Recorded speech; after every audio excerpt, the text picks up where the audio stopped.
ہاں جی بالکل، ماہ رمضان میں جس طرح بجلی کی سیر و رفتار میں بلا تعطل فراہمی کو یقینی بنایا گیا ہے، اسی طرح اب عید الفطر کے تینوں روز کے دوران جو ہے بجلی کی لوڈ شیڈنگ نہیں کی جائے گی، یہ کہنا ہے میپکو حکام کا۔ اور اس حوالے سے ہمارے ساتھ موجود ہیں جنرل منیجر آپریشنز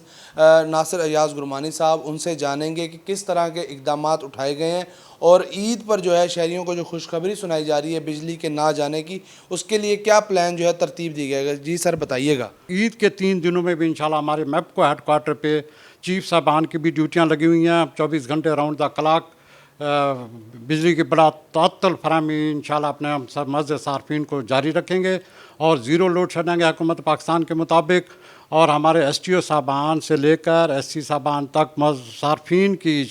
شکایت کے بر وقت ازالے کے لیے بھی ہم نے اپنی ٹیمیں اور گینگیں متحرک کر دی ہیں، جو 24 گھنٹے راؤنڈ دا کلاک ڈیوٹی پر موجود رہیں گی تاکہ ہمارے صارفین کا شکایت کا بر وقت ازالہ کیا جا سکے۔ ہاں جی بالکل، ان کا یہ کہنا تھا کہ بلا تعطل بجلی کی فراہمی یقینی بنائی جائے گی اور عید کے 3 روز کے دوران بھی سحر و افطار کی طرح بجلی کی لوڈ شیڈنگ نہیں کی جائے گی، اور اس حوالے سے جو ٹیمیں ہیں وہ ترتیب دے دی گئی ہیں اور وہ اپنے فرائض جو ہے عید کے تینوں دن 24 گھنٹے انجام دیں گی۔ جی